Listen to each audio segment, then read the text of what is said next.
Let's stay with anti-Semitism. The Home Office has launched an investigation after a baby's birth certificate was returned to her parents with the word Israel scribbled out. According to the campaign against anti-Semitism, the certificate was sent off as part of a passport application 2 weeks ago and was returned with a rip and the father's place of birth defaced. Home Secretary James Cleverly says he's asked officials to investigate this urgently and will see that appropriate action is taken. Meanwhile, police are carrying out inquiries after a Star of David necklace on a statue of singer Amy Winehouse was covered with a sticker of a Palestinian flag. This comes after the Community Security Trust revealed that more than 4,000 anti-Semitic incidents were recorded in the UK in 2023. Speaking in the Commons yesterday, Policing Minister Chris Philp said the report made for deeply disturbing reading. There is no excuse for the behaviour outlined in the CST report or seen in some of the shocking incidents that have occurred recently. The situation in the Middle East does not and will never give anyone the right to harass or intimidate others. And look, we hear the comments which are made, and you'll hear from Jewish people that they will say that the United Kingdom is becoming an increasingly hostile place for Jewish people to live. And I think it's because a lot of people still don't quite recognise what anti-Semitism is, and also how disturbing it can be, particularly if you've been brought up in a family that has been living in this country for a number of generations. That certainly when I was growing up, we were told a lot of things about the things that used to happen. That, you know, it was very under the radar. It was never in your face. It was never, you know, pointed, but it was decisions were taken so perhaps you might be excluded something. Decisions were taken so perhaps you might not necessarily be invited to join the golf club that other people had been joined, that, you know, you wouldn't be welcome in certain restaurants, that it might be full, that it might not necessarily have a booking available. Things which were very tacit. And then now you're seeing these things that you might say, look, oh, it's just a, you know, it's just where a country was born, you know, where somebody was born. Oh, it's just a, you know, a symbol, you know, it's just where it went, you know, this sticker on it. Actually, it's very deliberate. And as somebody who is Jewish, when I see the amount of free Palestine, you know, things from the rivers to the sea, and you see all these things, and you can see that TfL haven't taken them down.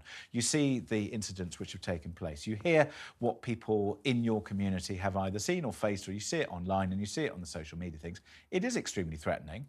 And I just think that unless or until this government and indeed politicians really get a grip of it, and in the same way that we need to tackle all sorts of discrimination which takes place in our society, it is becoming increasingly hostile. And I think that we have a few problems which people refuse to address because they go to the core of religion and discussion. Nobody is really getting a grip of it. I'm not sure about the birth certificate thing. I mean, it looks like a very clumsy... I mean, why anybody would use a biro on an official document in the Home Office or wherever it was that this happened, I don't know. But I'm willing to believe that it was someone who just stupidly made an error. The word Israel is elsewhere on the... And the fact that the certificate was torn doesn't help the case.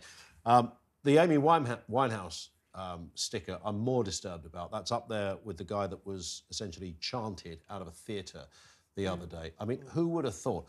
I'm, as a non-Jew, I learnt my Jewish history, if you like, in this country from my Jewish drama teacher, not even from my history teacher. And she had her own backstory, and I took an interest in what she had to say. I thought it was fascinating. I thought it was disturbing, but I thought it was something from the past. Yeah. And I didn't in any way imagine that in 2024 we'd be sitting here. This stuff's getting a free pass. This stuff isn't being talked about seriously. The banners that you mentioned, stickers, being chanted... And it's a certain This is out of control. It is. This is out of control. But I've said this before on the show. Do none of you see a link between the way we treat foreigners, the way we speak about asylum seekers, the way we talk about people trying to come here for help and we other them, and people on this own network have referred to them as an infestation, as if they're cockroaches. We dehumanise people who we think are different. To me, these are all intrinsically linked, whether it's racism against people of colour, whether it's racism against Jewish people, and I call it racism. I don't want to use the word anti-Semitism because I feel that even that makes it feel further away from people. But whether it's my Hasidic Jewish friends who dress and look Jewish, they don't hide it, they walk around and they are getting abused in the streets.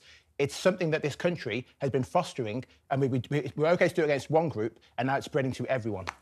I totally take your point, but just going back to James's point, you know, I was just reflecting this week, thinking about, you know, Jews in politics, and thinking about this new Labour MP, and I thought, how fantastic. So there he is, the one who was just elected last Thursday. He is married to an Israeli man. He is recently converted from Catholicism to Judaism. And I thought, there's a proper, diverse representative in the House of Commons. And then I was thinking about conversations I had with Michael Howard 20 years ago, the former Home Secretary. It took him 5 or 6 goes to get selected for a seat as a Conservative MP because of anti-Semitism within the Conservative Party. He could not get selected once he revealed that he was Jewish. So I was thinking to myself, how much things have moved on, hooray. And then, of course, they haven't at all. There are huge sections of the population. And I think part of the population, it's because there is a religious issue that I think is a new problem. And then there is still the old problem that never went away. It just kind of got quieter because other things came along. And as you say, as soon as you start to pick people out for and I really hate it when people call in, a show that I'm presenting, they, them. If there is a religious group or a particular faction of a religious group, and we all know that at the extremity of every single religion, there's a problem and there's an issue when it comes to, men and women, when it comes to same-sex relationships. I mean, you name it, it's all there. But when you have they, them, as opposed to us and how we think, you're right. Yeah. That's the problem that we've now got to deal with, and we're going to have to deal with it fast. Otherwise, it's going to become, from a minor sort of fission to a schism. Yeah.